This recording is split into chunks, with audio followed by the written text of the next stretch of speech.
What is up, guys? It is your boy, Jim Rat Crypto. Crypto in the morning, guys. Every single day, 11 a.m. Eastern.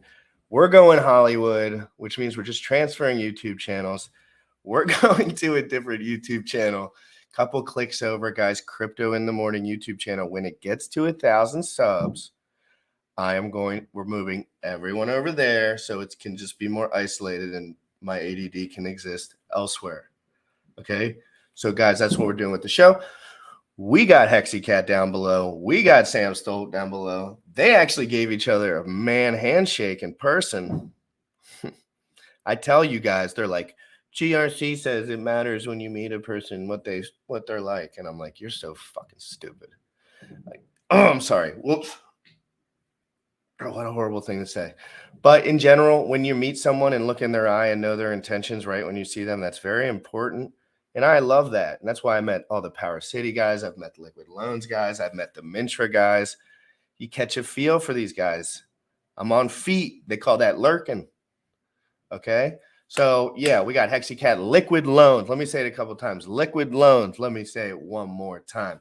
Liquid Loans is what we're covering here today. That doesn't mean empty your bank account the first time it's available on Uniswap. That means pay attention. That's all we're saying, guys. This is an educational channel. We have HEXiCAT. The testnet is out. We want to talk about it and look at it, and I want to play with it. You know, I want to get excited about this stuff again. I want to put some pressure on other guys too. When these projects come out with their stuff and push, it gives marketing pressure to the other companies to make moves, which is good kinetic energy, in my opinion, for what the goals that I want to achieve in this community. Everyone in the chat, I'm just going to say hi really quick so I can do it once, and I probably won't be able to do it anymore. BC in the Matrix, early and ready. Great. BC in the Matrix, locked in. Jaden, yes, sir. HEXiCAT sounds spicy. Warden you with the bicep. RH Max, good to see you, bro. 6'5" and could beat your face, right? And do your math homework at the same time. Melv Tony, good morning, fellow Hexicans. Good to see you. What's the Mel Tony? Can we get a price check? Ooh, 0.0342, but we'll move on. Sean Ramirez, great to see you. Squirrel, what up, Squirrel? Hey, everybody. Now I can't read. Okay, now we're going to switch over, guys. Crypto in the morning, every single day. Let's go to some DeFi proof, official wrapper of the channel. We're talking liquid loans, guys. The testnet, Pulse Chain. If you don't know what these things are, please, please, please ask some questions in the chat. That would be a really smart thing to do. Okay. And then we can fill you in. Don't just go, oh, you know, it's all above my head. It's not. Different words, different concepts, really smart guys that are trying to change the world. Uber bullish, in my opinion. Okay. So guys, let's go into it. You already know what time it is. Crypto in the morning. Crypto in the morning. Crypto in the morning. Waiting on phone. Crypto in the morning. Crypto in the morning. Crypto in the morning. Crypto in the morning. Crypto in the morning. Waiting on phone. Crypto in the morning. Crypto in the morning. Smoking a blunt on my way to the gym. 11 a.m. and I'm already tuned in. Got me some hex and I'm making a stake. Got me some hedge and I'm making it rain. Pay me some maxi and that's just in case. Jim Reddit sent me to show you the way. Crypto in the morning. Crypto in the morning. Crypto in the morning. Crypto in the morning. Crypto in the morning. Crypto in the morning. Crypto in the morning. Crypto in the morning. Crypto in the morning. Crypto in the morning.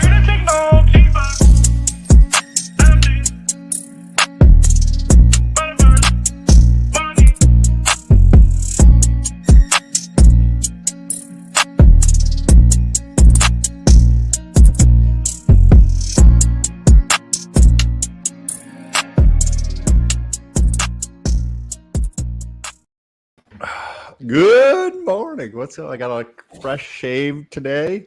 Yeah, you do. You look like you're ready to beat someone's ass. I just got that all done, all shaved, nice and smooth. But what I find super interesting is that Liquid Loans has their testnet out finally. But yeah, what does that mean to you, Sam? Do you like to see work like that? Because it makes you feel like, okay, we're getting some things done. There's guys moving. Yes, and I actually sacrificed for Liquid Loans. I talked to Matt back in the day, It's something that I'm bullish on, especially with all the community support and with the awareness and marketing around them. Support. Right? There's a lot. There was a lot of support, and then everyone that gave them their money decided to slander them right after, like the people that actually gave them their own money. That's the kind of resourcefulness we use in this community. We give people our money, and then we talk shit about them. Instead of just saying, that was my bad, why don't we support this? If I didn't like it, it's my bad. If it works out, it's my good. I'll end up being a billionaire because these guys are going hard. And what am I going to do, talk shit about them while I don't know what's going on? I think that's sick, Sam. I really do.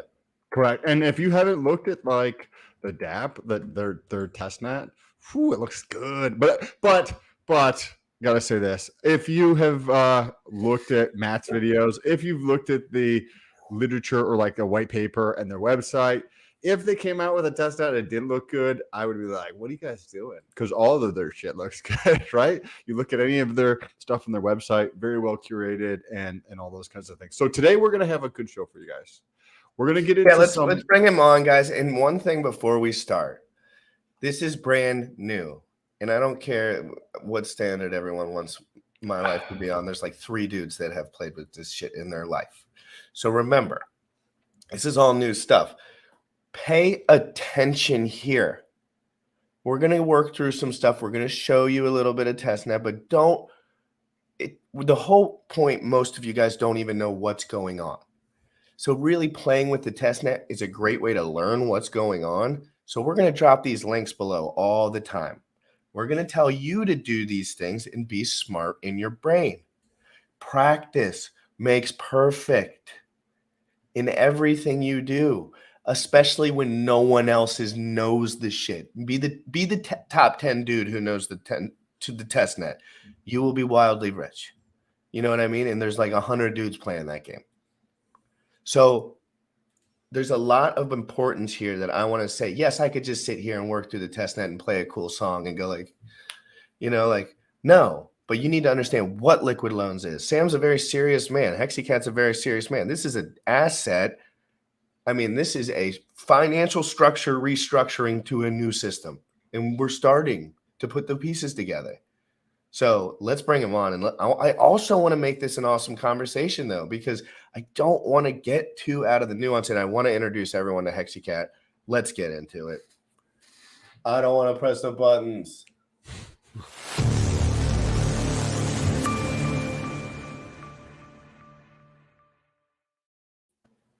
There he is. Good morning, sir.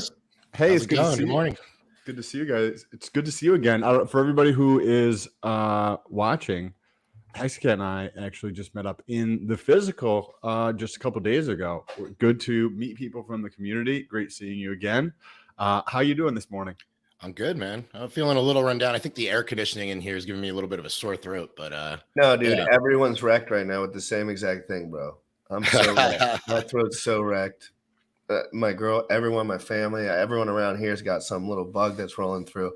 I'm not taking a jab for. Ooh, we're not talking about that. We're never going to say anything of that nature because that is not sensitive. Let's get into, because this is the first time you've been on. We've seen you in the community 1,000 times, so thank you for being part of the community and always helping. For me, this is from Sam. Like, I appreciate the help with answering the questions, whether it's around liquid loans or other insights, just because you have different points of view or have different information. You want to give people a little bit of like synopsis or your story on how you got into everything? Like, how did you get into the crypto and all that kind of stuff? Yeah, man. It was like 2017, and my one buddy was posting on Facebook all the time, like charts from Coinbase. So, and I'd heard about Bitcoin. I didn't really know anything about it. And basically saw him posting Ethereum and Litecoin. So I downloaded Coinbase, and Bitcoin was too expensive for me to buy at $3,000. So I could kick myself now, but I went in and I bought a bunch of what year was that? Was that 2019? 2017. So that was before it did the COVID dip. So this was long before that because it hit 3,400 again at the COVID dip in 2019. Yeah, it did go under 4,000. That's when I bought. Yeah, well, that was I The wish I first put time money ever. into Like, that. that was the first time I entered cryptocurrency forever. Yeah, there was a big dip after COVID. Absolutely. Some guys were But like, "Dude, you got any money, bro? Mhm. Buy that." But so go ahead, yeah, please. I We'd just love bought. to. I want to hear more. This is interesting. Yeah, so I just bought Litecoin, and because it was the silver Bitcoin, and it was only 30. I think it was like $30 or $32 at the time, and I think I got into Ethereum around like 140, somewhere around there. So I just started putting money into that and seeing what happened, and I just held, dude. I hodled the whole time. Next year, bear market, like everything crushed. All my legacy finance friends were like, "It's dead. The SEC is going to regulate it. Crypto's not coming back." They don't really understand crypto. I didn't even understand crypto as much as I do now, and you're still learning every single day. Honestly, it's crypto is not easy. The longer in crypto, the longer you learn. No one knows one thing about crypto except like Yeah. 17 dudes. There's like Richard. So there's always Literally more like a good host of like 50 to 100 guys that are serious in the industry. Absolutely. So I just held, dude. I'm like, I'm not gonna dump and like take an 80% dump like now. What's the point? Like, I might as well just see what happens in a few years. So 2020 came around, and then all of a sudden in the fall, it just started booming again. And not one time did they push a Richard Hart video to me. No funny guy in a top hat. Never saw him. January 2021, I think I saw like someone tweeted. I don't know if it was like it was on a Anthony Pompliano post. I don't even know what it was about, and I think it could have been Nerd Girl or Annette. Somebody posted Richard Hart would disagree, and I'm like, who the fuck is Richard Hart? Oh, sorry for swearing. No, you can swear. It's just me talking about super political weird things. Yeah, so like all of a sudden, it just took me down the rabbit hole. Started googling him, came up with Hex. I was like, scam, scam, scam, scam. All the YouTube videos that I saw first were all about scams, every single one of them. And then I came across this guy, Crypto Coffee and Hodl Dog. So I started watching some of their videos, and I'm like, they made like pretty clear and like, easy points. Like they sounded logical. And I'm like, you know what? Screw it. Like, I'm just going to put like $5,000. I was saying, I thought the same way when I watched them. Yeah. They kind of kept me straightforward. Those guys were awesome. Seemed like you'd want to get a beer with them too, to be honest. Yeah. So I put like $5,000 in to start. Yeah, absolutely. It looked cool. For a 90-day stake just to test it out. I'm like, I didn't tell my friends. I didn't tell my family. I'm like, if this is a rug pull, I don't want to be embarrassed about it. So at the end of 90 days, I think it doubled. But within the first 3 weeks, everybody was talking about these T-shares, which I still had no complete understanding of. How important it was to put in like a 5,555 stake and like lock them in a 10-year. So the first thing I did was go put some money into 3 weeks later, I put in a 15-year and I put in a 10-year. And that was basically the start. And then after that, Bitcoin started pumping and Ethereum. I switched all my Litecoin to Bitcoin and Ethereum, rode the high. And then I sold some of that like when Hex started pumping, and I was just buying Hex and like building a staking ladder. You got a lot of power to go through all that. I guess that would have made sense at the time. Those were the moves to make at the time, probably. Like, I was constantly trying to. I didn't mean to interrupt you. Constantly trying to catch up with T-shares because all these guys had like over 1,000 T-shares. I'm like, how do I get there? Well, no, let's not go down that road. Yeah, right. You don't want to go down that road with me. I want people to subscribe, not unsubscribe. Yeah. It's true.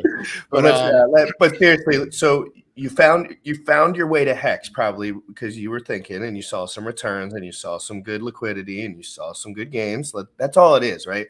Absolutely. You can look at everything you want. If you see a little bit of liquidity and growth every single day, Sam, what's the best number to have in a cryptocurrency? Number of users goes up per day. Don't care what the units are. But then people like Pulse Doge guys will tell you, and I'm not saying because it's crap and say there's only 600 of these. So everyone should have. It's so easy to get one. And you're like, dude, you have 400 of them. Yeah. And then, what the hell are you doing? Like, there's a reason unit bias stays low anyway. But so you got involved in Hex clearly. Mm-hmm. How did you transition from, okay, I'm a user. I'm just a user. Now we're talking about sacrifice phases for coins in the future that you got involved. Clearly, you didn't know about this before it started. Yeah. You know what I mean? None of us did. So when did you start hearing about Pulse Chain? When you start hearing about like, okay, let's buy into the future here maybe a little bit with some of my money. And then how did that kind of look? Because I did that journey too. I think we all did. So it was all like the Hex dive and like hearing about Richard and starting to watch his videos. And then I think, when did he announce Pulse Chain? I think it was like February, of 2021. And he started talking, he's going to fork Ethereum. And then they have the sacrifice. I'm like, what the hell is a sacrifice? So Oh, I 2020 early. Whoa, way earlier. 20 Like, it was yeah, you were 2020. talking about this stuff before I got involved ever. That was 500 days ago. And I remember hearing it from way back before then. So yeah, he was talking about it for a while. The second the ETH gas fees got too high, for the first time, he said, I'm wrecked. He's like, just like Sam would have done, because he's actually smart and he actually pays attention to the charts that Sam looks at. Mhm. Richard probably looks at too, but Sam publishes them. So he, like he's making a point. Like the gas efficiency within Ethereum, any smart man would say wouldn't scale, but there's still people in the chat and all over Twitter that want to say in some world it'll work out somehow that everyone will use Ethereum and it'll scale for your stakes. You fucking are dumb. So, oh fuck! I keep saying shit like a locker room talk. Okay, so if you do that, the time frame, right, around whenever it was launched, Pulse Chain, you're like, what is a sacrifice? Oh, this sounds like a donation or whatever the case is. But you had enough confidence in it because of the history of watching you hit Richard Hart. You've bought Hex and you're like, oh shit, it's doubled. And then you're watching your stakes and you're like, oh wow, this is continuing to go up. This is continuing to go up. I haven't lost all my money yet. Right. So you're like confident in enough to actually participate. Because I think you mentioned you participated, at least with me privately. I don't know if you had said it here yet. And that's been left off in the sacrifice. Yeah. I participated in all the sacrifices. So I missed Hex in the beginning, but like I said, I got in January 2021. He may have been talking about forking his own network, but I don't think he officially announced it till like February or March. And that's when I was like looking into all this stuff and like, what is a sacrifice? How are you going to do this? What is it? And it just sounded awesome. It like a ground floor opportunity to get into a brand new blockchain, like starting with the, that collateral, the main asset, like starting at zero. Everything sounded awesome. And getting in early is one of the biggest things you can do. So in any asset, right? Absolutely anything, stocks, bonds, whatever. So and that's important to remember. There's lots of names, guys. And you guys all understand this. We all know this. But like, in general, for the newer guys in here, because whenever I talk, I'm trying to like reiterate to some of the guys that were more in the position that I was in when I was listening to these conversations with these smart guys, kind of like, I don't know what they're talking about. But damn it, I forgot my point. Getting in early. I want you to understand, guys, it doesn't matter what the logo looks like. I mean, it does, like for everything, but like to you right now when you're buying, it doesn't matter what the logo looks like or what the name is. It doesn't. It matters that there's no liquidity. It doesn't matter what the unit bias is, really. That's just a trick to get people to do shit. But really, it's about the liquidity. What is the liquidity? How thick is that, right, Sam? It doesn't really matter the unit of accounting, right? It just matters the amount of dollar in the effing pool. And then Richard teaches me this word for word over the years. And then you learn stuff like this. And then we want to add on, right? We want to build all these things. And then we get slandered along with help from like 50% of I don't get slandered, but I see other people. I don't really care, but other people do care. So I just see it, right? Like, why can't we all be beneficial? That's why I'm just I think Liquid Loans is awesome. I can't wait to learn more. And let's move on with the conversation so I can stop talking. Yeah, man. That's it. I mean, he went on to Pulse Chain, and then it was just like the whole amp up phase. Like everybody was excited. Like all the Telegram groups were blowing up. Like Pulse Chain group was just growing. Started going in there and listening to people like, Jesse and Walrus and all the admins like talk and like learn. So it was basically doing that for months, just listening to that shit all the time and like falling asleep to it sometimes with my phone next to me on the bed. So yeah, and that was basically it. Just trying to like absorb through osmosis while I was sleeping probably. Then we had the sacrifice phase and went through the summer. I kind of like started pulling back out of the Pulse Chain group because it was just getting kind of a lot of noise in there for a little bit. And then how I got I've never entered the group, so I wouldn't know about it. Yeah. And then so how I got involved with Liquid Loans, like in September, there was like my buddy told me about, have you heard about this new project? And like, he showed me this Telegram group he invited me to. I think there was like 100 people in there when I got there. And it was just called New Project at the time. Didn't even say Liquid Loans, and just went in there, started listening and learning, hearing some of the pitches. And I'm like, that sounds interesting. Like first I heard about loans and I'm like, there's like a stigma to loans. Like, I don't want more debt. Like loans signify that you're needy and you need help. But then when you learn about the protocol and you learn that the wealthiest people in the world borrow and use that money, that leverage to like buy more and then make themselves wealthier. And you would realize that this protocol is no admin keys, no counterparty risk, 0% interest, and you don't have to make any monthly payments. That's where it gets powerful. So that So got you're me like all the pumped 10 up. rich dudes that already know everything will learn that about your product, and then the same people will buy all the good stuff always. You hope so, dude. I always was like That's going out that's to how it Robert works. Guys like Kiyosaki Sam trying to won't get him to sleep fucking until look at they it. know exactly what's going on with these products. Yeah. No, but it's awesome. And I just started learning and then just started writing in the Telegram, dude. I was just an ordinary person going in. I learned, and like people would ask a question, nobody was answering right away. So I just started answering questions with like all the other admins in there who are awesome, by the way. Bulls, Owen, like all these guys, like they're great. Nas, he's in there all the time. Just answering questions, and you know, they made me an admin, and I was like, this is awesome. So now I can just be part of something. Watch it grow. It feels to be good to be part of a project in a way, you know, even if it's just like helping other people out.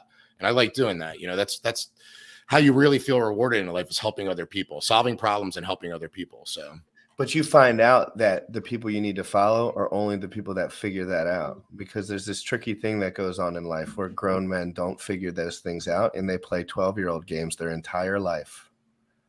yeah, I'm a Entire little older, life. so you So learn as that's you get why I older. say, guys, pay attention to these guys have a bigger purpose. It's not impossible to figure out either. And it's not all about money. Yes, we all want a dope amount of money so we can flex on all these haters. But that's not the point. The point is, guys like us could do so bad for this world. If Sam put his mind and his power, and HEXiCAT's mind and power, to making this world a worse place, I promise you that would not be a fun proposition. So that's why guys like him are like, well, I don't want to go to prison for the rest of my life either. Let's all team up and win together. But I'm not going to hold back at the same time. Right? And that's what we're all doing here. We're trying to be our best. I'll take the collateral damage, the social fucking whatever that people want to say is a problem. Like, people are going to bitch at me on Twitter. You think that's a problem? You think if Richard Hart unfollowed me on Twitter, that would be a problem? You're retarded. Ooh. So, No, but seriously, that's not important shit in real life. Like, literally, you guys need to wake up a little bit. These Correct. are financial assets. We got to get serious. Like the details of like who's following you on Twitter, or like if somebody says some shit about you, literally doesn't matter. You got to move on and grow the fuck up.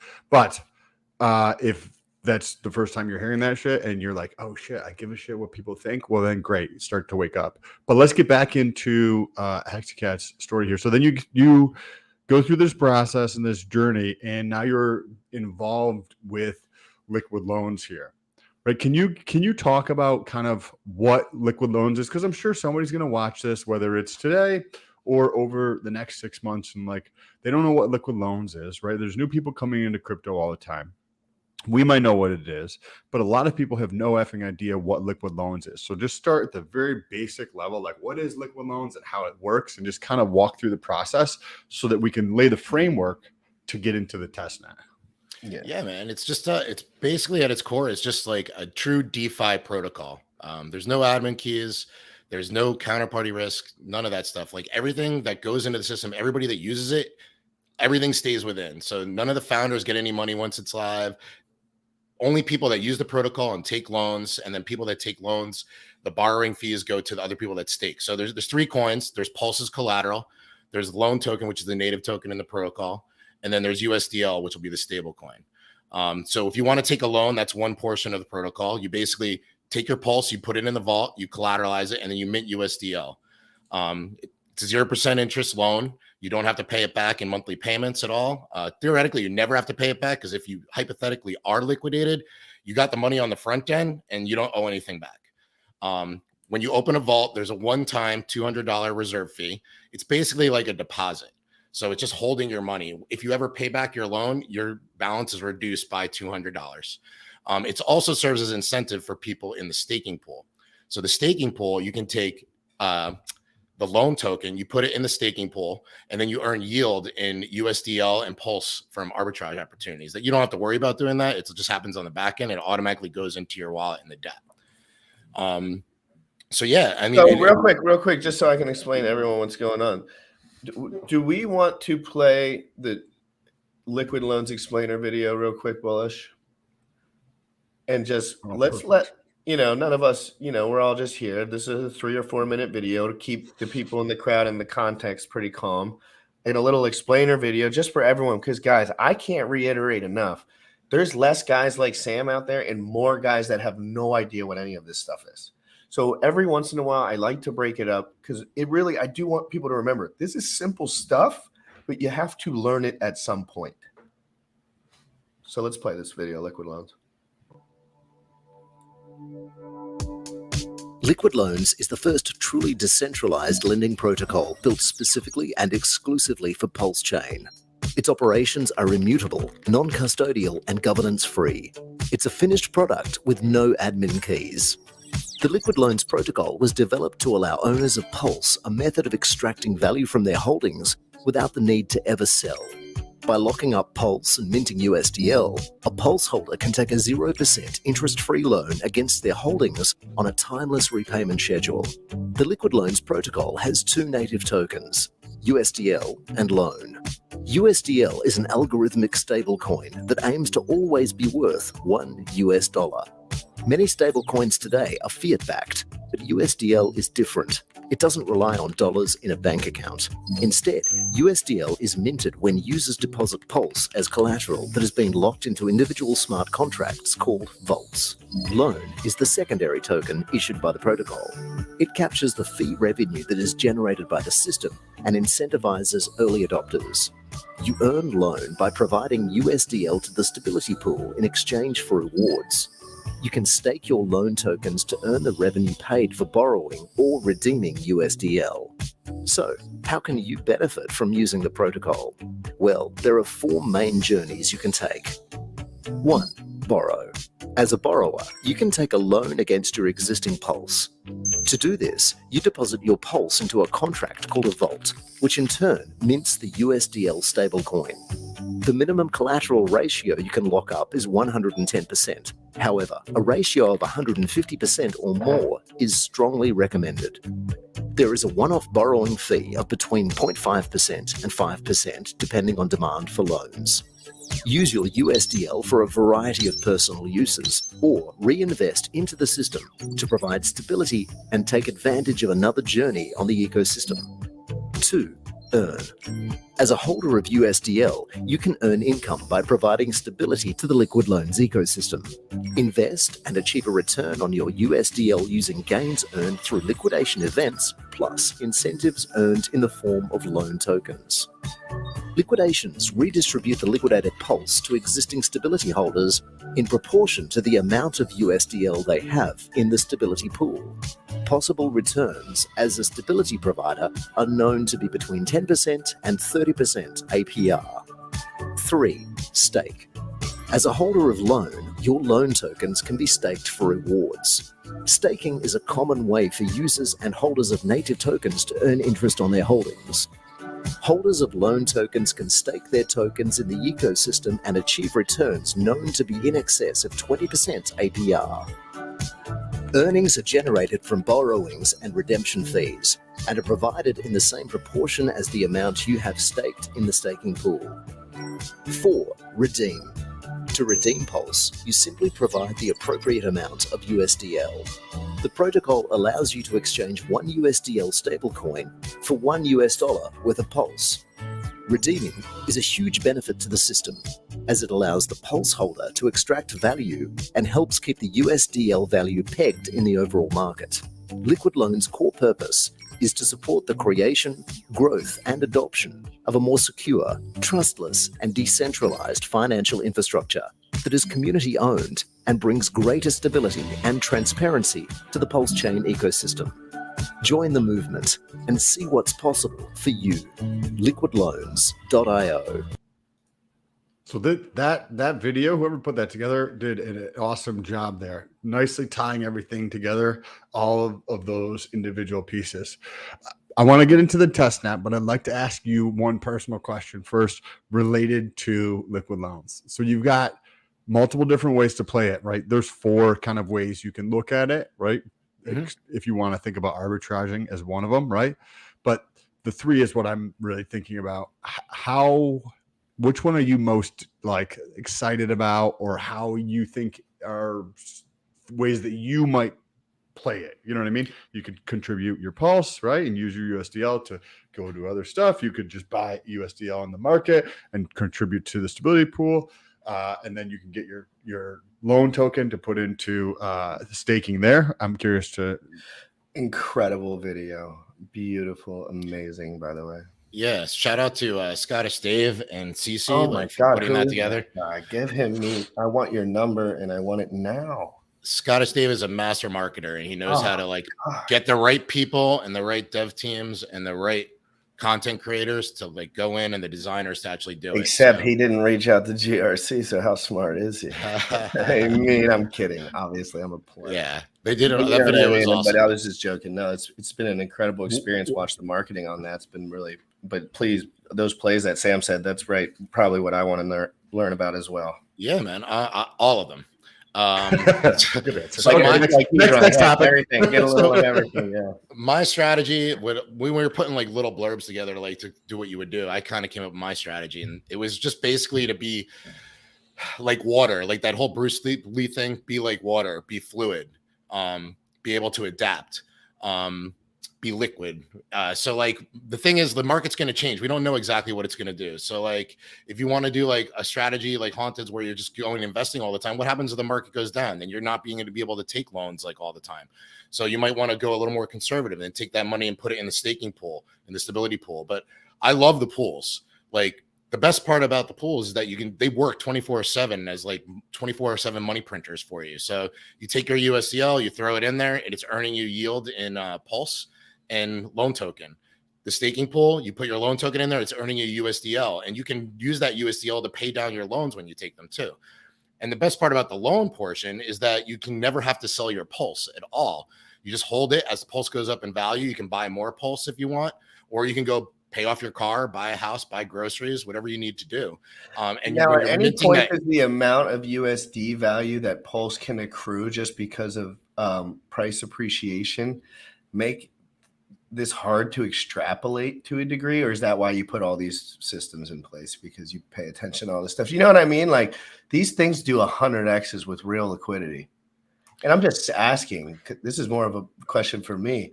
Like Sam and conjecture on this would be great. Like I've never seen something like this happen. So I'm curious. And in crypto, if you're imaginative, just know in crypto, you have to see the future. That's how you make money in crypto. So like you said earlier, so please. So one USDL will always be redeemable for $1 worth of Pulse. So I'm not sure if that's what you're asking, but yeah, you can always take one USDL and you can get $1 worth of Pulse at it. It doesn't matter what the price of Pulse is, you'll get $1 worth. I guess that is what I'm asking. But if you think about like, so say what if Pulse does 100x, right? What if Pulse does 100x in the first 365 days?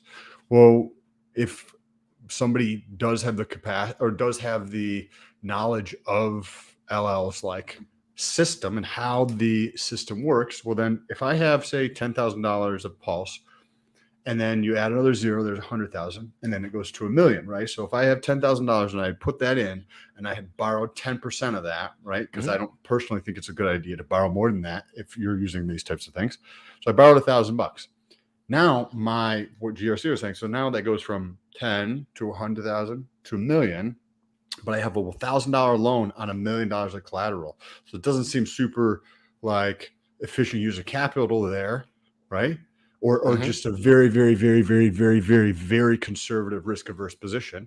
So what you'll probably see happen is people withdrawing Pulse to sell shit, or more than likely, because they're already participating in the system, they'll take that $1,000 position on $1 million of collateral in Pulse, and they'll go to 10,000 or 100,000, right? Still keep it below 10%, but more than likely they'll just pull more money out of the system to either add to the stability pool or, participate in the system in some other fashion, because your collateral has gone up, right? My house is 3x'd in the past 5 years. What did I do? I just refinanced so I could pull more money out. So I see that as the underlying, like the house value, the Pulse jumps up in value. What are a decent number of people going to do? They're going to refinance and bring that from $1,000 loan on $10,000, right, to $100,000 loan on $1 million, or something on those along those lines. So, thank you, HEXiCAT, for talking about that. Let's pull up the Bullish. You want to pull up the Testnet? Let's dive into the Testnet. This is cool, very detailed, and looks way better than Liquidities, or however you say their name. Cool. Okay, so this is the testnet. HEXiCAT, you want to walk us through like this just from start to finish kind of thing? Yeah, man. Like, so literally I got this yesterday too. Yes. I'm on the marketing team, so like I didn't have pre-access to this, but I've been messing around with it. So you can go in. Basically, you're on the front landing page here, so you have that 4-minute video how it works right there. Borrow USDL, all the stuff on the side. There's an intro video explaining how to use that stuff. Hit start here again, really quick. Yeah, so you have the borrow USDL, the stability pool, staking pool, redemptions, liquidations. That just explainer videos for everything on the top left there. So if you want to borrow USDL, you just click on borrow USDL and you connect your wallet. So we're connected. So you can actually put in 25% of your bag, 50, 75, 100, or you can put in a custom amount that you want to borrow. Says you need to put in at least 2,000 USDL. Total debt might be at least 2,000. Correct. So the total debt in the protocol at all times must be 2,000 USDL. That is the minimum to start and open up a vault. Now, if you want to take smaller loans after that, as long as you're above that $2,000 threshold, you can take like a $100 loan or a $500 loan. Do you know what the rationale behind that is? Because there's going to be a lot of people that get into this afterwards where they won't be able to use the protocol because of that reason. Yeah, so it's based off of Liquidity's protocol because it is a fork, and I haven't heard their direct reasoning, but I think they just want to have it as a protocol that actually maintains that you have $2,000 at all times. That was the number they came up with. I'm not sure if they did analytics on it, or I would assume that's the number of people. Like, there's probably a large portion of people in crypto that have like $2,000 or less that never do anything, that they don't really want to interact with the protocol, rather people that are making moves that actually have some weight to them. So like maybe that's just like a limit, but I'll look into that actually, because I'm curious about that. Because my users will be curious about that, because in the future I'll have a fuck ton of this shit and I'll be able to take loans on everyone's shit. But you know what I mean? I know that's part of people think about these things. So I'm curious, just in general, it probably is good to have a buffer, and why that buffer is. Anyone in the comments that knows any insight about these things would be nice. So thank you, because it will be interesting to get. This is the first time I'm learning about that threshold of like the minimum borrowing here. So 1,200 pulse, right? This doesn't look like it's enough to actually borrow here. And then on the right hand side, we see the transaction status, right? So the total amount of deposited pulse would be 5,000 in this case. In this system state, where if you look in the top left hand corner, it says TCR and has a battery thing. That TCR number is going to influence the 0.5% borrowing fee. Is that accurate? Wait, what was the question again? I'm sorry, I was looking at. No worries. So we got total collateral ratio is shown in the top left corner, and then it says like green above 200 is normal, 200 to 150 is yellow, orange, and then you get into the red area, right? And I thought, if I understood it correctly, it's been a while since I really looked at some of the details, but if the TCR starts to drop down below 200, right, and turns yellow, or even to the 150 to 110 range, that's where you get that sliding scale of the borrowing fee, and the borrowing fee going up. Is that accurate? So recovery mode starts at 150 or less. So as long as you're over 150, it's not recovery mode. At recovery mode, they will lock the vaults down, and it'll start liquidating the lowest collateralized vaults at that point. What about the borrowing fee? Okay, yeah. So the borrowing fees, it's usually between 0.5% and 5% based on the health of the system. Usually when the systems are healthy, it's usually going to be around 0.5%. When it does start to get lower in that other threshold, the borrowing fee could be lower. But there is an incentivization to actually take loans out. And as long as you're putting a lot more pulse in, you can actually get a 0% fee when it's in recovery mode. It's actually on Can you talk about that? Like how that works? Because that'll be fascinating for people to take advantage of that if they want to. Yeah, it's just like if the system's in recovery mode, it's encouraging the system to actually go in and like take loans out. As long as you're putting in highly collateralized vaults, it'll give you a 0% interest. It's actually in the documentation in the white pages. I think it's on the main link somewhere down. Knowledge base. Knowledge base, like fourth one up from the bottom on the left-hand side. Yeah. And then it's somewhere in here. I don't want to waste time looking around for it. But recovery mode maybe. No Down worries. a little bit. Don't stress. Yeah, like recovery mode in the middle there. Above Right audits. above audits, all the way on the left-hand side. Below down a little bit. Right there, up 1, 2. Boom. Somewhere So in it here. should be somewhere in here when it talks about taking loans, I believe. So the fee goes there. away What are the completely. fees during recovery mode? See right there. While recovery mode has no impact on the redemption fee, the borrowing fee is set to 0 to maximally encourage borrowing within the limits described above. That's interesting. That's a cool feature. And that's so because the health of the system is lower. So they want to increase the health of the system. We want to get it back over there. But most of the time, I think recovery mode's only been active like one time. I'd have to go back and check because I haven't followed as much this past few months. But I think it's only been in recovery mode on Liquidity, the parent protocol, one time, I think. So most of the time, it's going to be a lot higher. Right now, it was 200 last night. It's a 250%. If you look in the top left over there, TCR, total collateral ratio. Yeah, right there. Well, if you could get one of the guys too, whichever one of the guys is the most flexible for time on the team, like when these things come up and the real deal's happening, like I'd like to have them for the show too. Like, because these numbers are all merit to change when the real stuff comes out, right? Like, oh yeah, this is Testnet, so nothing's I just want real. everyone to know that some guys get confused. Like the Testnet is a good way for us to kind of move and learn and think. But these are not the real dollars, guys. We're playing right now. This is for learning, and it's safe.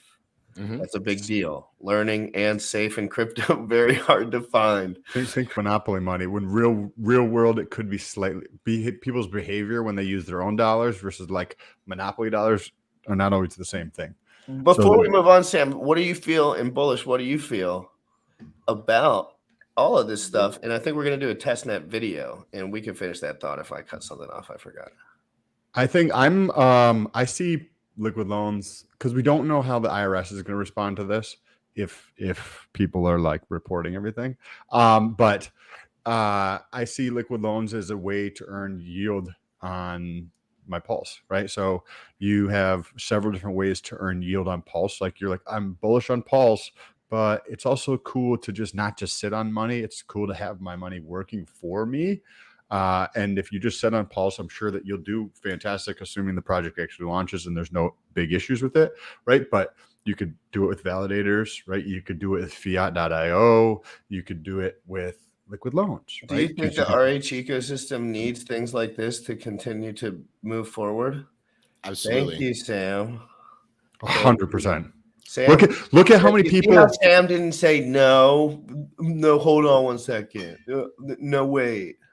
He's like, yeah, of course. These are the things I look for. True DeFi protocols with no outside influence. The users dictate what's going to happen. Nobody can go in and admin key and pull you. No Terra Luna can happen here. No Celsius. They're not going to go out and take your money and invest it in other things on the back end. It's all stays within the system. So those are the things that I love. They're beautiful. Yeah. So and plus, how many times has HEXiCAT talked to brand new people? Like they don't know really about RH, but they might kind of slightly, maybe a tiny bit, but they're like liquid loans. And then HEXiCAT jumps in and builds a relationship with them and gets them involved. Like Sam, it's like real. That's business. Growing the adoption. It's growing the adoption of whatever Richard Hart's working on because he's you're working to help build liquid loans, but that in the process of building liquid loans, it builds Pulse, right? It's what a novel concept. Richard is an entity which is not a man, and this is not the truth. Richard is a man, and everyone else is men, and we're trying to make the future a better place, all of us together, everyone. It's not Richard, it's not anyone, it's not bullish, it's not Sam, it's all of us, but this is super bullish for your USD value in your bank account too. So pay attention if you're a scumbag, because you know what I mean? In every way, not to this, but in general, like this is just important information. We want to give it to you straight, guys. And HEXiCAT, you seem like an amazing guy. So this makes me happier about exactly, Sam, like you just said before this. I appreciate that kind of stuff. And more people a lot of people in crypto have never met anyone in person. And that's a big problem because there's a big real life portion of this. But I'm going to continue. Let's go to this. I'm going to shut up until the end of the show. And guys, I'm doing a market update for what I'm doing today. I've been crypto moving, boy, with them fingers. I'm updating everyone 1 p.m. I made some moves. 1 p.m. I'm updating solo stream. It's an interesting dialogue. I hope you guys are enjoying the show. So we go into the borrow USDL, right? And we went into there. So now let's just hypothetically, I borrowed a bunch of USDL and I'm like, okay, cool. Let me go into the stability pool. Can you walk us through this? Where did you get because I don't know about anybody else watching this, but the first thing I look at is what I'm going to earn, right? Like that's the first thing. So can you talk about the 11% there, the 10.88? Yes. Can you switch it to dark mode? So much better. Couple brewskis last night, HEXiCAT. No, I'm joking. Okay. I get wrecked too. Everything's dark mode. Yeah. So you're just gonna the APR. It's based on the stability pool. Yes, sir. So it's based on the amount, your percentage of the pool, and the amount of liquidations that are going on. If you just want to stake something, you can just pick, the variable numbers there, 25, 50, 75. I would just stake it all because you can always pull it out at any time and you would just want to earn it. Then just hit confirm the transaction. And then we have to wait 46 seconds because Pulse is slow. Just kidding. It's going to go through. All done. Super fast. Way faster than Ethereum. So now we've staked this out. For people, where is this 10% coming from? So it's actually coming from the loan rewards. So the loans that are come from the reserve pool that are distributed for partaking. So when you put USDL into the stability pool, you actually releases from a reserve fee every year. It halves like Bitcoin. So the rate that you'll earn after the first year is half of what you'll earn the year before. But there's a reserve pool set up for to encourage people to use the stability pool. So you get a little bit of loan every time that you're putting USDL in there, and you're basically helping prop up the system for anything that's going on with liquidations. So you're going to earn a little bit of that, and you're also going to earn Pulse from liquidations too. When an account's liquidated, you get your whatever percentage you have of the pool, you're going to get Pulse back to you for doing that. And once again, that's passive income. It's not the tax-free portion of the protocol because you're going to have to get capital gains on that. You're going to have to pay taxes on that, but it basically earns while you're sleeping. And like Warren Buffett even said, like, you want things that work while you're sleeping. You could work every single hour of the week and you're just never going to get out of the hole you're digging if you're only making like $10 an hour at McDonald's. So you need things that work for you while you're not working, while you're sleeping, and going out and like find other things and keep building them and building them. So you have more things working for you. So this is I'm going to just paraphrase and please correct me if I'm not saying it correctly here. The stability pool, right? I borrowed my USDL. I take my USDL, either all of it or a portion of it, and I decided to put it into the stability pool. So I get two things from the stability pool. I get the loan token, right? So we'll talk about that in a second, and just after we get through this. And then I also get the rewards for when people are liquidated. So we talked about the system state a second ago, right? Below 150% is danger, right? And then at 110%, if your vault gets to 110%, that is just liquidated, which means that you borrowed that at 100% basically, but there's a 10% profit there, or 10% margin, we'll call it. That 10% is what goes to these players here, correct? Correct. So like, if you want to borrow $10,000, you have to lock up $11,000 worth of Pulse. So you get that $10,000 right up front, and you don't have to pay it back. If you get liquidated, it's yours to keep. You can do whatever you want with it. You just lost that $1,000 value or Pulse from when you took out the loan. And that goes back to the people in the stability pool. Stability pool earners earn that Pulse. It just depends on your portion of the pool. Thank you. And then, we're left over with the loan, right? The loan token. And then we can go to the staking pool for the loan token, and let's dive into this. So you can just take that token you earn and take that loan token and then just start staking that in the staking pool. So you got the faucet's on the bottom, by the way. If anybody wants to go into the dApp on the bottom, you just click on the faucet. And every 24 hours, you can go in, you connect your wallet, and then you already claimed it for the day, but you can get 10 loan token. And then when you go back, You just click maximum. I would just stake it all. Confirm. And so the loan token earns you revenue from when people take when they borrow.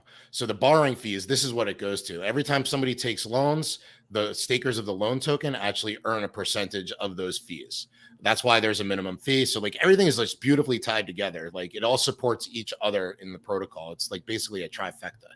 So the 0.5% up to 5%, depending on this the system state, is system health. Yeah. System health, thank you, goes into this pool here. But then they also earn a second source, right? Correct. You'll get some pulse. It's mostly going to be USDL, but you'll get some pulse from like arbitragers that go out. So I know like Dylan from Fiat, he was in the Telegram group the other day, and he's going into the testnet and he's messing around with the pools, moving things in and out. And the arbitragers that are going to take opportunities to like of those spreads, they're going to get you some pulse back when it equals out. Oh, that was very interesting. Par excellence. That on a complete tangent, we can get into that later. But the other option here, which you're going to earn from two sources, right, is arbitrage. Can you tell people the word arbitrage is like speaking Spanish to most people, right? And they just don't understand what that means. So it's an action word, guys. It's a verb. Think of it more as a verb. Like it's something that occurs because there's a value. And it's not like a science. It's like there's a value here, and guys like Sam know about it. So arbitrage exists. That's how I feel about it. That's my thing. That's great. That's a great way of looking at it. Can HEXiCAT or one of you guys, can you tell people in your words how you see what the arbitrage is here, right?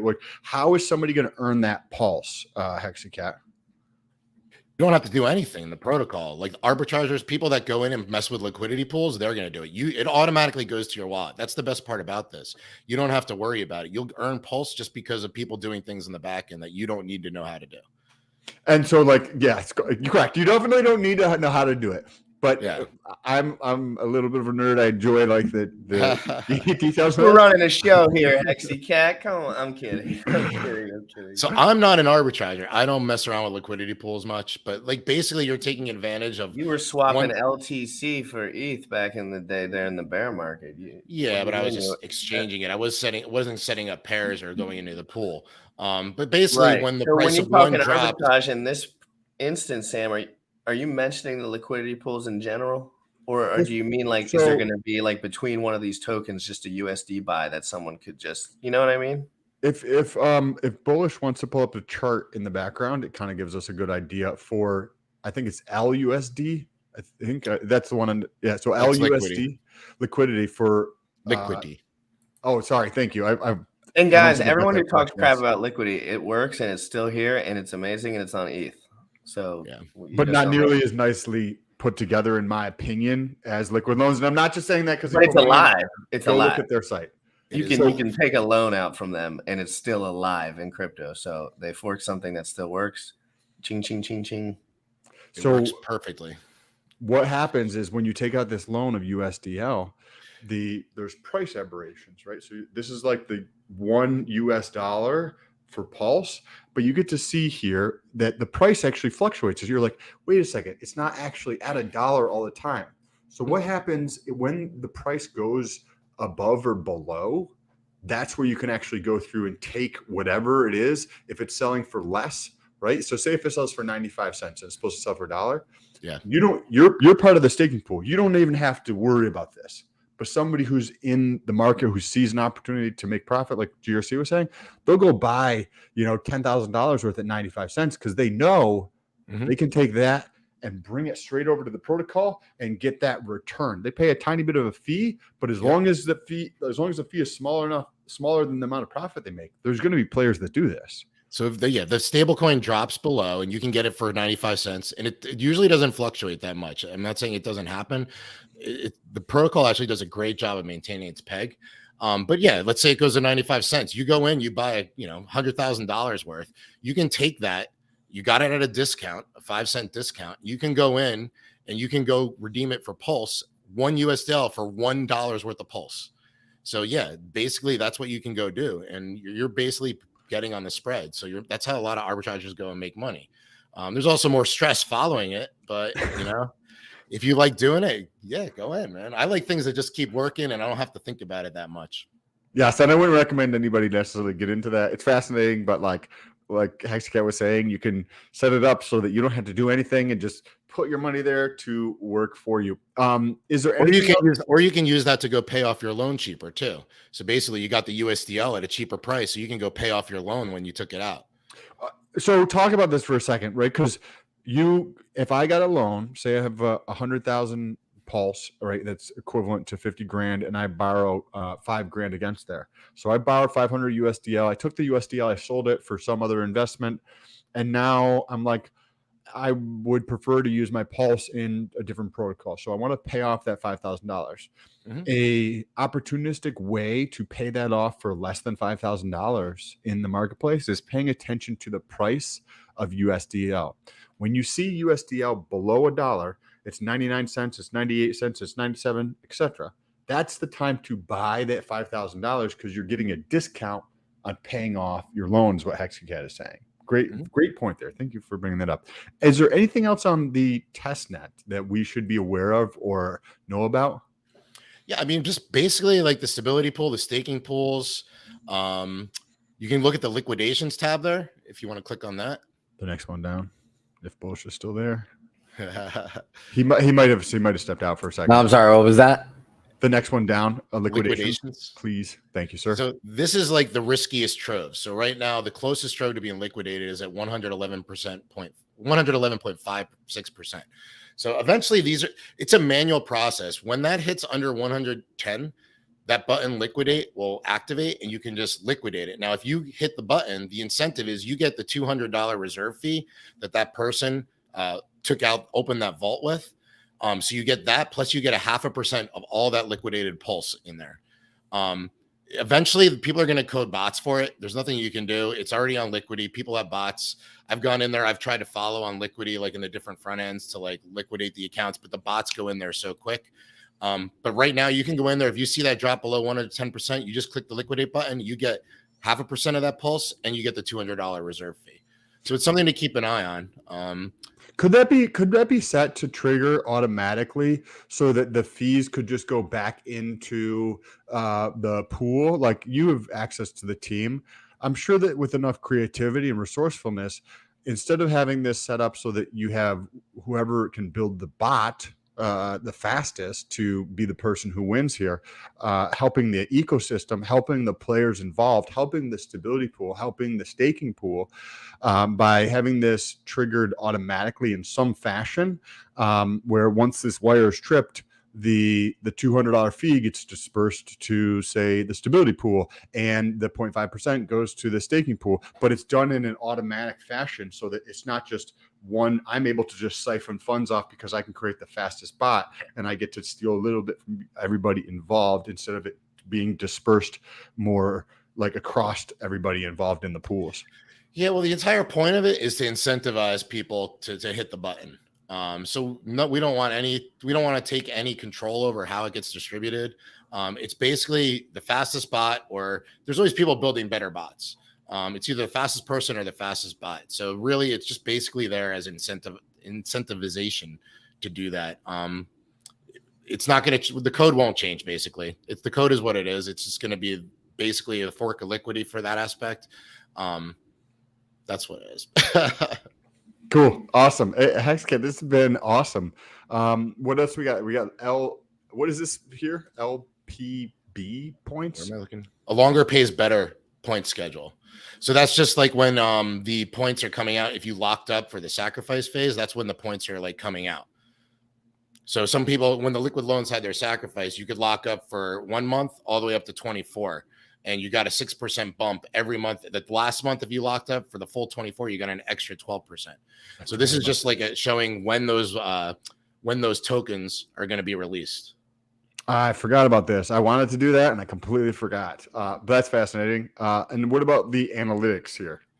Yeah, I mean, I haven't even looked at this one much, but just basically the number of holders and stuff. I don't even know if this is live or it just says sample on it. But you can just see a little bit of data there. Loan change last 7 days, total USDL supply, mint burn. It's just going to be a page. Yeah, with more this is data dummy so you data. can- Yeah, at the moment this is dummy data because these are images, but yeah, I'm assuming once it's live, it'll be real time data. Absolutely. And then so we got a couple more to go through. Knowledge base, which we kind of already touched on. If you guys If you have any questions about the protocol, you can go to the knowledge base. This will take you to the validator page. what does it take for validators? So this is a validator specifically for liquid loans? Yeah, they're running it up on Testnet on Pulse Chain. It was running perfectly, but they went and made some changes, so it was offline for a little bit. So there was a couple, what do they call them? Errors that happened. Bugs or something or whatever. It's like a failure. If you go look on Testnet or implication, I forget what the hell it's called, but like they fixed all the problems. They were making some changes. Yeah, they were making some changes. So they went in. It's fixed. So now you can go in, but you can basically go to the validator and you can stake your pulse, and you can just earn pulse on it by supporting the validator. Misdemeanors and felonies is what it's called. Oh, interesting. That's the terminology that they use in like that world. Yeah, well, if you go look at the validator on Testnet, I don't know if you have the link for that. You can go see all the ones because like Feeder has one up there, Hodl Dog has one, a bunch of other people have their validators that are running, and you can see how they're running. And if they have any misdemeanors or felonies, it'll flash on there, and that'll take the validator out of rotation. Right. So this is part of the consensus network, and what the whole claim to fame about why stake of proof of stake is better than proof of work is because the way these validators are set up is more decentralized, because if they're penalized, they just get pushed out of rotation and the next person in the queue gets pushed up. Okay, interesting. Okay, so is there any benefit from a financial perspective to be a validator or no? I mean, better to ask Feeder and stuff. Cool. I mean, yeah, I guess you can earn money on it. I don't know. You can. I mean, there's It becomes a definitely full-time something. job. Little politics there too, which I'm interested on. Yeah, at the moment in the beginning, essentially it doesn't pay because the cost of managing the infrastructure is a lot more than what you're earning. But as the price appreciation kicks in, then it starts, becoming, worth, becoming a validator. But that's more of like a long-term play. And guys, if there's gonna be people like this, thank you, having them on the show for hours on end and them being very transparent people, better. I think even Richard has said, like, if you want to be a validator, you're basically taking a full-time job. Some guys are nerds, man. Some guys like me like full-time jobs for no reason. Yeah, if you're someone like Feeder or like OG TexHex, who's another one who like is behind the scenes doing a lot of stuff. Like if you know DevOps and automation and stuff like that, you'll have a much easier time managing a validator than someone just spinning it up and having to constantly manage it. When you're doing DevOps, you're basically using code to automate. So if there's a certain amount of load, spin up more servers. If the load falls below this point, spilling down on servers. So it basically becomes like off hands. If you know what you're doing, and I would say there's probably a handful of guys in this community who actually know how to do it and do it as a full-time job. Thank you, Bullish. And that's something that to them, more than likely, they would probably be doing this nerdy shit anyway. Like I go to the gym, right? To other people, that's job, that's work, that's a pain in the butt. But to the guys who are being validators, it's probably like nerdy shit they would do anywhere. Similar to how I'm going to go to the gym. My neighbors like mowing their lawn, Sam. It's just something they're going to do, right? Personally, like I think it's a pain in the ass. And I think I wish it's something that I did, but the ROI in the bear market, me, I'll go mowing. So I'm more of like to Sam's point, like it's more of like a labor of love. Like right now, I've had a Pulse Chain node running since V2B launch. You know what I mean? Just like it's just there. Like it doesn't cost me anything. It doesn't it's off hands. You know what I mean? Like I don't really have to do anything with it. So like a lot of you do that because you're a fucking nerd. Yeah, I would do it anyway. I would do it anyway. Yeah, like I would do it anyway, even if I wasn't making money off of it. Like now, I'm not making a dime off of it. You know what I mean? So it's just like I'm doing it anyway, more for the experience. But like for the people like Feeder, How to Pulse, and everyone else who's like running validators, Liquid Loans, I believe Power City as well, and a few other people. Like it's more of a long-term play. Like if you believe in the chain and what Pulse Chain is going to do, then you want to be one of the first ones to have a foothold and have majority of the people staking on your validators versus someone else coming in once it pumps. Yes, so that's interesting. There's one more thing that I saw on the testnet. Thank you, Bush. There's one more thing on the testnet. In crypto, because it's decentralized, there's no customer service. But in the testnet, there's a tab that says support. What's going on with that? What is the support tab here? I'm gonna use the bathroom. I'll be right back. Cool. Yeah, so I don't know if you did the sacrifice for liquid loans. You did do it, all right? So like I don't know if you noticed that they created a completely anonymous ticketing system. Oh, Jesse mentioned something about that. Yeah. Yeah, it's amazing what like Dave did, because you don't have to give your email address, your name, anything. You basically create an account. It's anonymous. You get the same 6 words. You just write them down. And every time you go in, it's just like a seed word. You can go in and put a question in. And then the ticketing system on the back end, we can go in and we can actually look in there and respond and check your inquiry. So that's basically what the system is. If you have a question or a problem that you think is a problem, just open up an anonymous ticket. You'll show your wallet address, which still keeps it anonymous. And that's keeping security. So that was the main reason to do this. And it took a lot of extra work to add that feature instead of just having someone put in an email. So I just want to give another, tip of the hat to Scottish Dave for really implementing this, because it was beautiful. It says wallet address there, but it's supposed to be anonymous, right? So is that they can't see that wallet address? We'll see the wallet address, but we don't know whose name is tied to it or an email address or anything. Like you can see all wallet addresses on chain. So I mean, that stuff's all on chain. But if you have a question or a problem, like, during the liquid loan sacrifice, we thought there were going to be hundreds and hundreds of inquiries or tickets. There was less than 100, I believe. But, sometimes people sacrifice on the wrong chain. Like they sacrifice coins that were not stable coins. So all kinds of things that were going in there. We went in and we pretty much honored almost every single one. That's awesome. That feels like that is innovation in the sense that they could take this, anonymous way of providing customer support and spin that off into something else, right? Because like other protocols should be utilizing something along those lines. Yeah, it's awesome. And we're just going to they'll keep using this for other things in the future too. And you can go in and you can check your ticket at any time. Oh, fascinating. Bush, can you show, I was talking and I wasn't paying attention where you went. How did you get back in to check your ticket? So this is after somebody. So yeah, so if you're going into to create a ticket, you would have to create your identifier, which I already copied, and then you would enter your identifier, which I copied real quick. So again, this is all, I don't care if the address is docs or whatever, this is all a burner address. You would enter in your identifier, click login with identifier, and then you would have access to your previous tickets. And that's where you would pull it up. It just taking a second to load at this point, but that's where. Yep, there we go. So then, and then you can click into it. Yeah, you can click into it. You'll see any updates, your wallet address, the ticket title. It's still pending. So when somebody addresses it, they'll change the status and then they'll give you a response.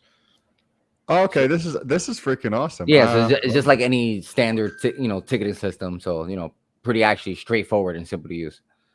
Cool, awesome. HEXiCAT, this has been fascinating. I love the detail that they put into this. I think this is pretty thorough in how they've actually set up their testnet. Do you have any closing thoughts here as we wrap things up? No, man, just we're all excited. I hope everybody thinks it was worth the wait. We wanted to deliver it for months and months, but we wanted to make things as perfect as possible. So everybody should go out, and if you sacrifice for liquid loans, or if you didn't, just go out and play with the system. Let us know if there's any questions or any problems. Come to the Telegram group. We'll try to open up the chats more, so if people want to talk, come in there. Check out the YouTube videos. Matt does an awesome job on the YouTube channel. And I just launched a podcast for them, so I don't know if you guys want to go out and even listen to podcasts, but we already had 3 episodes go out, recorded another one already, and we're working on other guests. What the heck? You got some links going on or what? Yeah, it's HEXiCAT Chats. It's on Spotify, Apple Podcasts, Google Podcasts, and Amazon Music. I can get the links. Hexicans are catching on. Sure, that's awesome. And if you drop it in the private chat, I can blast it out to everyone. And a good thing you mentioned Spotify, Apple, Amazon, all that stuff. By the way, if no one is not aware, We are also on Spotify, Amazon, Apple, and all those major podcast network. Go to CITMcast.com for all the updated links, and you can find them there. CITM cast. If anybody wasn't paying attention, CITMcast.com. And we're getting everyone to go to our channel for Crypto in the Morning. Crypto in the Morning, guys. That's on the CITM channel now. Bullish will drop that at the bottom. We need 1,000 subscribers. We're going to start pushing hard on that here shortly so we can transition everything and get to moving and get on with all the fun stuff like the fitness challenges and all the things. And be more organized, you know. It's hard to do it from a bunch of separate entities. Yeah, I just want to thank you guys for doing the fitness challenge, man. Like, gave me a little more motivation this summer. So I dropped like 30 pounds for that and I'm still going. So, hey, congratulations! That's amazing. I'm very happy. Fun to meet up with Sam. We did a little 2-mile loop around his park. Yes, dope. It was a good time. Get some sun. It was pretty warm out that day. Hopefully, if other people are in the area, they will hit me up. And I'm doing a market update, 45 minutes, guys. Okay, you want to wrap things up? Yeah, I think that's it. I think that's it, guys. I think we got everything across. I think we've chilled our stuff, and I think we'll move on to the next one, boys. Crypto in the Morning. And real quick, we have a update on Crypto Fitness Challenge coming up tomorrow, and we'll do the whole shebang next week. So stay tuned for that. What? And then from there, we're going to transition to the CITM cast channel and double down and start punching harder. So. Thank you for tuning in. And if anybody, crazy boy, if anybody goes through and listens to the podcast on whether it's Spotify or Apple or any of those, and then they go through and they leave a review and they screenshot that and tag me on Instagram, I will get on a call if I can help in any way, answer questions related to fitness stuff or related to LP or other stuff for free, just to help out. I'll do that. Appreciate the support. You can tag that too. Tag me if you watch me and like me, and if you're watching on those platforms, tag me. Leave a review because that's how we're going to be. And we'll follow you forever, like because if that's nice, we like because it's new. So just know, like I would like to follow you, know who you are, and talk to you if you have a question. Cool. Let's take us out of here with some DeFi proof. Official rapper of the channel, DeFi proof, guys. Everyone has. You already know what time it is. Crypto in the morning. Crypto in the morning. Crypto in the morning. Waiting on phone. Crypto in the morning. Crypto in the morning. Crypto in the morning. Crypto in the morning. Crypto in the morning. Waiting on phone. Crypto in the morning. Crypto in the morning. Smoking a blunt on my way to the gym. 11 a.m. and I'm already tuned in. Got me some hex and I'm making a state. Got me some hedge on, I'm making it rain. Pay me some maxi and that's just in case. Jim Reddit sent me to show you the way.